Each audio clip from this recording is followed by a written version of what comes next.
வணக்கம். நான் அண்ணாச்சி ஆறுமுகப்பாண்டியன். அருமை நண்பர்களே, விடுதலை சிறுத்தை கட்சியினுடைய தலைவர் தொல் திருமாவளவன் அவர்கள் 17ஆம் தேதி சென்னை காமராஜர் அரங்கில் தன்னுடைய 62வது பிறந்த நாளை கொண்டாடி மகிழ்ந்தார். அவருக்கு நாமும் வாழ்த்து சொல்லுவோம். வாழ்க பல்லாண்டு, மகிழ்ச்சி. ஆனால் ஒரு பிறந்த நாள் விழாவில் என்ன பேச வேண்டும், எப்படி பேச வேண்டும் என்பதற்கு, என்ன பேசக்கூடாது என்பதற்கு நம்முடைய திருமாவளவன் அவர்களுடைய மேடைதான் சாட்சி. எதையெல்லாம் பேசக்கூடாதோ அதையெல்லாம் பேசி மகிழ்ந்தார்க்கின்றார்கள் அந்த மேடையிலே. அதுதான் இன்றைக்கு காட்சி பொருளாக்கி விவாத பொருளாகி இந்த விவாதிக்கப்பட்டு கொண்டிருக்கிறது. திருமாவளவன் அவர்களை ஒரு தலைவர், ஒரு அமைப்புக்கு தலைவர், ஒரு கட்சிக்கு தலைவர், அவரை வாழ்த்த வேண்டியதுதான். உன்னுடைய அவர்கள் தொண்டர்கள் ஆர்வ கோளாறு காரணமாக எதை வேண்டுமானாலும் பேசி வாழ்த்துவதிலே ஒன்றும் தவறு இருக்க முடியாது.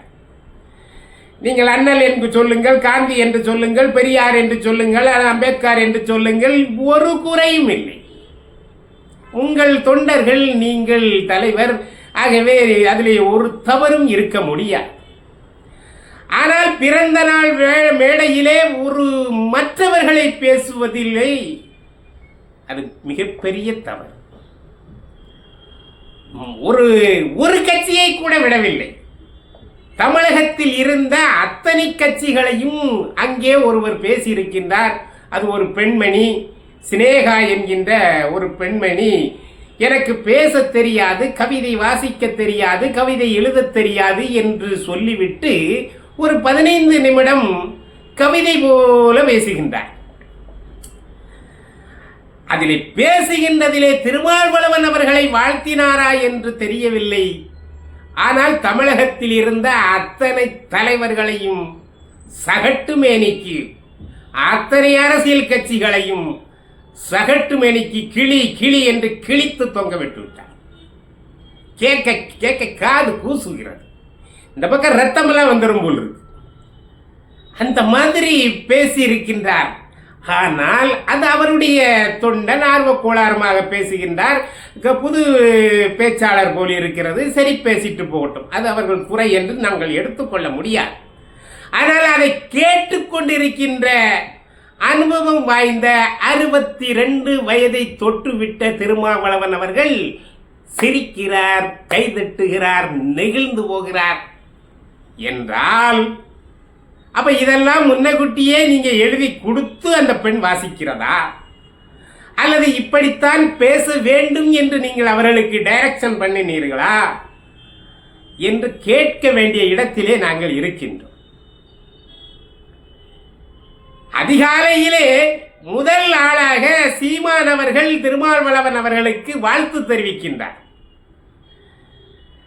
அண்ணன் திருமாவளவன் அவர்களே, ஒரு சமுதாயத்திற்காக அரும்பாடுபட்டுக் கொண்டிருக்கின்றீர்கள். உங்கள் பயணம் வெற்றி பயணமாக மாறட்டும், நான் வாழ்த்தி மகிழ்கிறேன் என்று சொல்கின்றார். அதே சீமானை அந்த பெண் தர்மராக கிழித்து விட்டார்.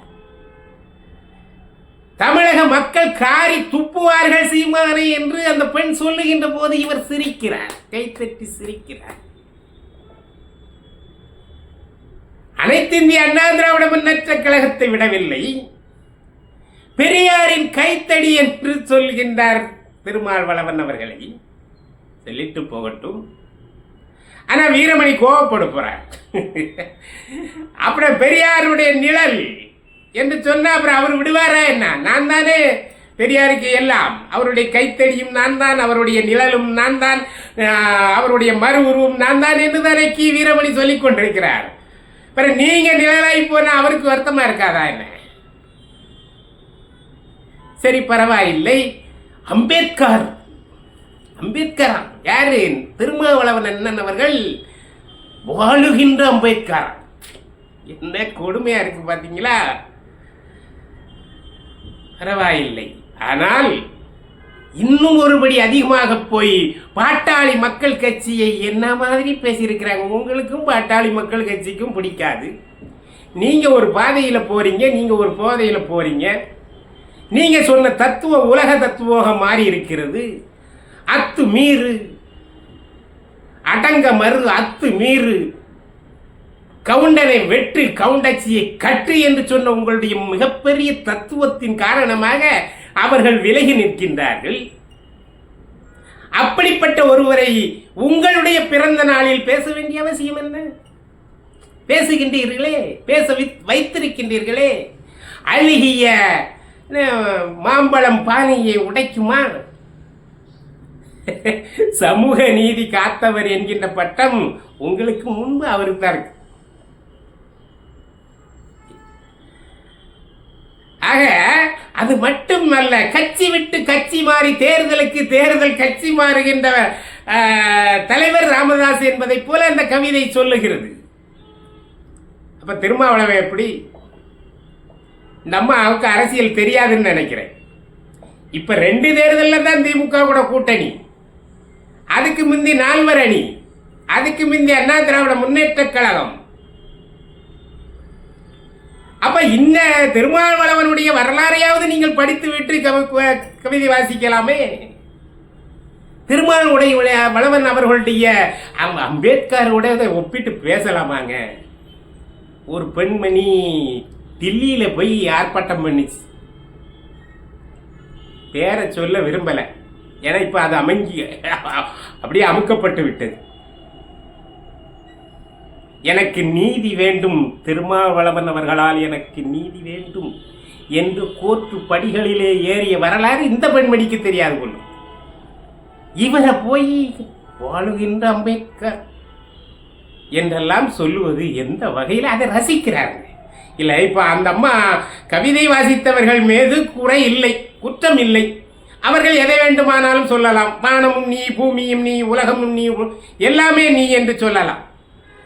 ஆனால் அதை கேட்கின்ற போது கூச்சம் வர வேண்டாமா?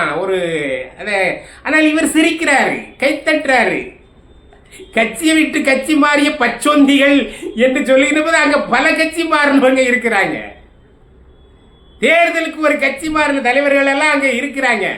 அந்த நாஞ்சில் சம்பத் என்கின்ற ஒரு நாளாந்தர பேச்சாளர் ஒருவரும் அங்கே இருக்கின்றார். அவரெல்லாம் கட்சி விட்டு கட்சி மாறிட்டே இருக்கக்கூடியவர்.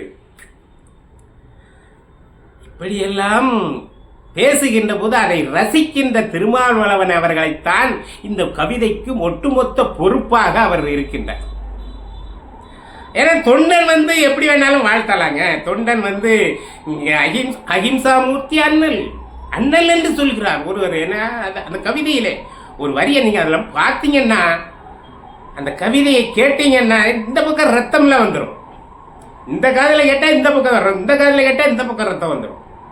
அந்த அளவிற்கு அந்த கவிதை வரிகள் எல்லாம் இருக்கிறது. மற்ற தலைவர்கள் எவரையும் விடவில்லை. அதிமுகவை விடவில்லை. திமுகவை மறைமுகமாக சுட்டி காட்டுகிறது. இனி அடுத்தால திருமாவளவனுக்கு சீட்டு இல்லவே இல்லை. மானமாக உள்ளவர் திமுகவை இருந்தால் நிச்சயமாக கொடுக்க. ஏனென்றால் இவர் தான் அடுத்த முதல்வருக்கு நீங்க கொடுங்க, வழி விடுங்கிறாங்களே. தமிழகத்தை ஆளுகின்ற தகுதி ஒருவருக்குத்தான் உண்டு, அது திருமாவளவனுக்கு மட்டும்தான் என்று அந்த கவிதை சொல்லுகிறது இல்லையா? அப்போ ஸ்டாலின் வருத்தப்பட மாட்டாரா? தமிழகத்தின் ஒட்டுமொத்த குத்தகையை திமுகவுக்கு நீ எடுத்த பிறகு நீங்க இடையில பங்கு கேட்டான்னு அவங்க வருத்தப்பட மாட்டாங்களா? ஸ்டாலின் வருத்தப்படுவாரு, உதயநிதி வருத்தப்படுவாரு, இன்பநிதி வருத்தப்படுவாரு. அவங்க பரம்பரை வாரிசுகள் எல்லாம் முதல்வராக ஆகுவதற்கே பிறந்தவர்கள். ஆகவே அவர்கள் கொஞ்சம் வருத்தப்படத்தானே செய்வாங்க. இங்கே இடையில திருமாவளவன் என்ன 4 சீட்டு கொடுத்து பாராளுமன்றத்தில் 2 சீட்டை ஜெயிச்ச உடனே உங்களுக்கு முதல்வர் ஆசை வந்துருச்சா இப்படி அவங்க கேட்பாங்க. நம்ம கேட்கல, நம்ம கேட்கவே முடியாது. ஏனென்றால் திருமாவளவன் அவர்களை நாமெல்லாம் மதிக்கக்கூடிய நல்ல போராளி, அதிலெல்லாம் மாற்று கருத்தே இல்லை, சிறந்த பேச்சாளர். இப்படிப்பட்டவருக்கு நம்ம ஊர்ல ஒரு பழமொழி சொல்லுவாங்க, காணாததை கண்டவன் அவுப்பானா முனிவானா. முனிவானா முடிச்சு போடுவாங்க. கொஞ்சம் பணம் கிடைச்சிச்சு, பணமே இல்லாதவனுக்கு கொஞ்சம் பணம் கிடைச்ச உடனே அவன் அந்த துணியில கெட்டி கொட்டி அப்படி 10 பவுசத்தை வைப்பான், பிறகு திறந்து பார்ப்பான், கெட்டி வைப்பான், திறந்து பார்ப்பான்.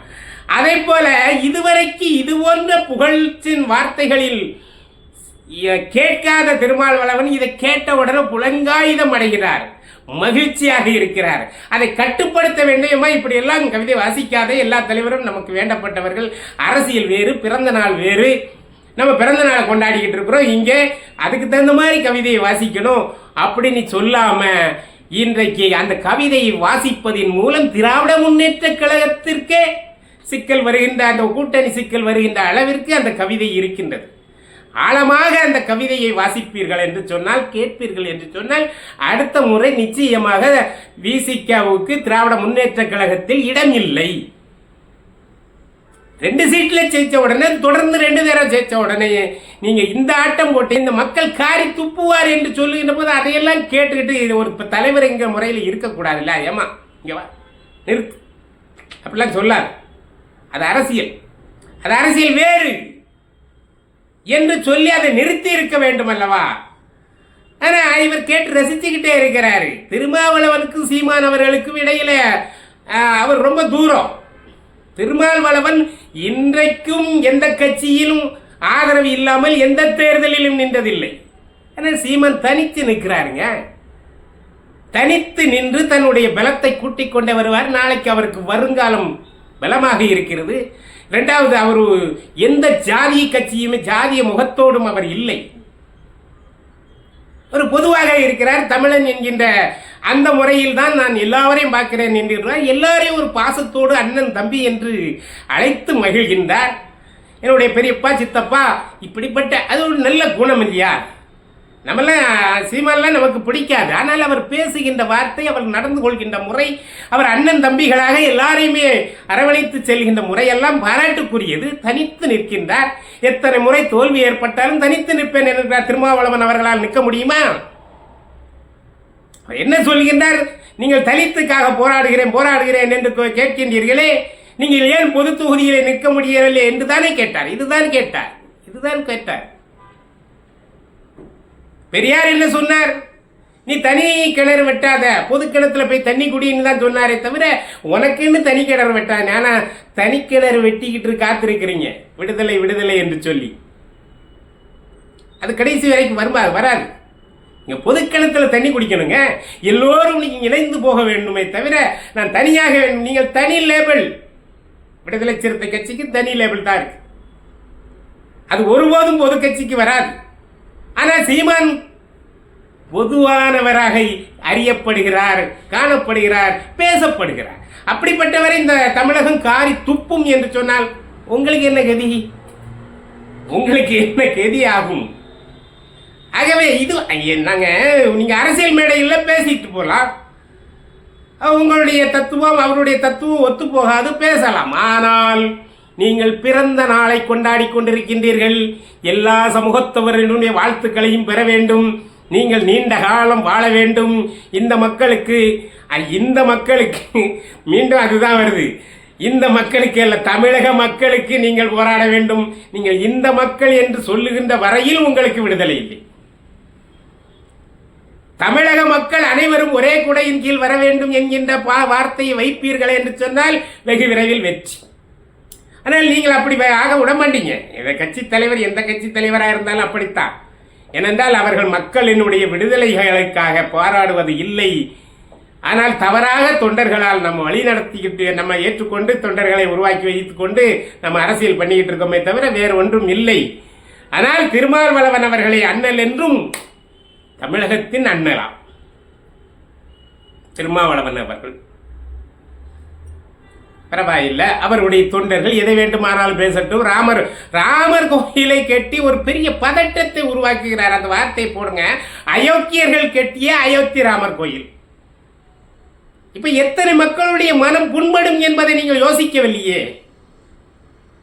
அயோக்கியர்கள் கட்டிய ராமர் கோயில மோடி மட்டும்தான் கட்டினாரா? தமிழகத்தில் இருந்தும் எவ்வளவோ பணங்கள் பெய்யிருக்கிறது, எவ்வளவோ உதவிகள் பெய்யிருக்கிறது. ஆனால் அதை அயோக்கியர்கள் கட்டிய கோயில்னு கதையை தட்டுறாங்க. அங்கே இருக்கிற இன்னைக்கு தான் தெரிஞ்சிச்சு யாரு காதர் அவர்கள். நான் இதுவரைக்கும் ஒரு தமிழ் அறிஞர் என்று நினைத்தேன். தீவிரவாதியாத்தான் இருந்திருக்கார் மனுஷன். போகட்டும், அது அவர் கொள்கை. ஆகவே அப்படிப்பட்ட ஒரு மேடையிலே தமிழகத்தினுடைய ஒட்டுமொத்த மக்களையும் திரும்பி பார்க்க வைத்திருக்கின்றார் திருமாவளவன் அவர்கள் என்றுதான் சொல்ல வேண்டும்.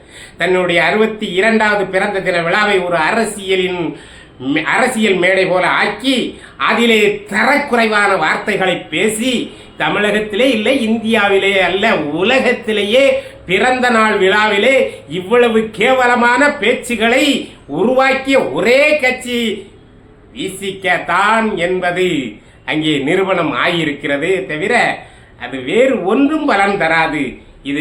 இந்த விழா திருமாவளவன் அவர்களுக்கு மிகப்பெரிய பின்னடைவை ஏற்படுத்தும் என்றுதான் அரசியல் நிபுணர்கள் சொல்லிக் கொண்டிருக்கின்றார்கள். இதெல்லாம் மனசுல போட்டு வச்சுக்குவாங்க, சமயம் வரும்போது பழி வாங்குவார்கள். அப்படி பழி வாங்குகின்ற போது விடுதலை சிறுத்தைகள் கட்சி தனித்துவப்படும்.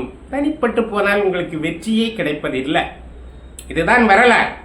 ஆகவே திருமாவளவன் அவர்கள் 62 அல்ல 100 ஆண்டு காலம் வாழ வேண்டும். அதிலே நாமும் வாழ்த்துவோம். ஆனால் அவர் ஒரு நல்ல திறமசாலி, நல்ல பேச்சாளர், நல்ல போராளி, அத்தனையும் கொண்டு முன்னெடுக்க வேண்டுமே தவிர இதுபோன்ற புகழுரையில் மயங்கி தன்னுடைய சுயத்தை இழக்க வேண்டாம் என்பதே எம்முடைய வாதம். நன்றி, வணக்கம்.